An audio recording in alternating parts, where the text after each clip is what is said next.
Dieu bénisse sa parole au nom de Jésus. Vous connaissez ce chant? Car il est glorieux et digne de régner, l'agneau est souverain.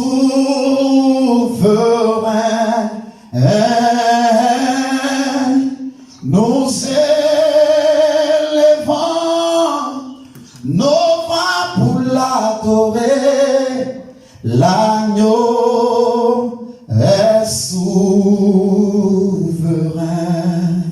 Que Dieu bénisse cette session au nom de Jésus. Nous sommes en train de voir les tendances divines. Matthieu 25 à partir du verset 14. Nous allons lire quelques versets, de verset 14 au verset 30. Il en sera comme un homme qui partant pour un voyage appela ses serviteurs pour leur remettre ses biens. Il donna 5 talents à l'un, 2 à l'autre et 1 au troisième, chacun selon sa capacité. Nous allons lire au verset 21. Son maître lui dit, c'est bien, bon et fidèle serviteur, tu as été fidèle en peu de choses, je te confierai beaucoup, entre dans la joie de ton maître. Nous allons au verset 26, son maître lui dit, le serviteur méchant et paresseux, tu savais que je moissonne, je n'ai pas semé, que j'amasse où je n'ai pas vanné. Nous allons continuer, que Dieu vous bénisse. Nous avons vu l'intendance divine et la seule chose que je veux rappeler, nous avons dit que l'intendance, c'est la responsabilité que Dieu nous donne à pouvoir gérer ce qu'il nous a confié. Nous allons aujourd'hui voir les ennemis et les obstacles à l'intendance divine. Et je vois Dieu vous donner les ressources afin de pouvoir réaliser et gérer votre destinée qu'il vous a accordée sur la terre au nom suprême de Jésus. Et donc sachez-le, Dieu n'est pas responsable des erreurs que vous commettez. Dieu n'est pas responsable de votre incapacité à gérer. Vous en êtes responsable. Le premier ennemi que nous allons voir se trouve dans le livre de Luc 15, le verset 11 au verset 14. Et ce premier ennemi, c'est le gaspillage. Je lis, il dit encore, il y avait 2 fils énormes. Le plus jeune dit à son père, mon père, donne-moi ma part qui doit me revenir, et il leur partagea en bien. Lorsque vous allez continuer le verset, la Bible enseigne qu'il a gaspillé ce que son père lui a donné. Il a gaspillé. Le gaspillage, c'est lorsque vous permettez de mal utiliser ce que Dieu vous a donné comme ressources. Et les 3 ressources que Dieu donne à un homme, qu'il doit bien savoir gérer, c'est bien sûr les ressources au niveau de l'énergie. Dieu permet que vous soyez fort pour réaliser certains projets. Ne gaspillez pas votre énergie à faire des choses qui n'en valent pas la peine. Dieu également nous a donné le temps. Le temps est une ressource qu'il ne faut pas gaspiller. Ne gaspillez pas votre temps à faire des choses qui n'apporteront rien à votre destinée. Et le 3e niveau, bien sûr, c'est votre argent. Ne gaspillez pas votre argent à avoir des choses qui n'en valent pas la peine. Alléluia. Lorsque vous allez lire la Bible dans le livre de Proverbes chapitre 6, le verset 6 au verset 8, la Bible parle là-bas de la sagesse de la fourmi. La Bible dit, paresseux, va vers la fourmi et regarde, elle amasse sa nourriture en été. L'été, c'est le moment où Dieu vous a accordé les ressources. Vous vous souvenez que rien n'est éternel. Ne gaspillez pas votre vie, ne gaspillez pas vos ressources, parce que ces ressources-là, un jour, ça peut finir.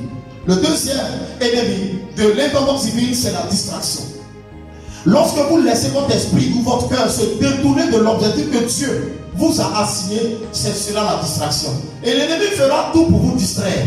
Regardez déjà, dès le jardin d'Éden, ce qu'il a fait. C'est le moment de vous rappeler que nous en parlerons sur la manipulation du serpent. La Bible déclare qu'il a dit à Ève, regarde ce qui va se passer. Ève s'est détournée. Ne détournez pas votre regard de l'objectif que Dieu a assigné à votre vie. C'est la distraction. Le 3e ennemi, c'est la corruption. Psaume 16, verset 9 à 10. David nous dit, Père éternel, tu ne laisseras pas ton serviteur voir la corruption. La corruption, c'est lorsque vous vous détournez de votre devoir. Vous vous détournez de votre responsabilité. Vous vous détournez même de vos principes pour obtenir un gain facile ou même par raccourci.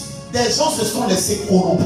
Tu te laisses corrompre par l'occultisme. Écoute-moi, il faut revenir. Tu te laisses corrompre par le péché. Tu te laisses corrompre par des choses qui n'en valaient pas la peine. La corruption en termes pratiques de sainteté, c'est lorsque vous laissez le péché infecter votre destinée. C'est lorsque vous avez l'art de vouloir obtenir des choses, pas par sacrifice, mais par raccourci. Ne le faites pas. Que le Seigneur vous fasse la grâce. Le prochain point, c'est l'abandon de votre poste. Habakkuk 2, verset 1, il dit, Éternel, je me trouve à mon poste. Trouvez-vous à votre poste. Votre poste, c'est quoi? C'est ce que Dieu vous appelle à faire.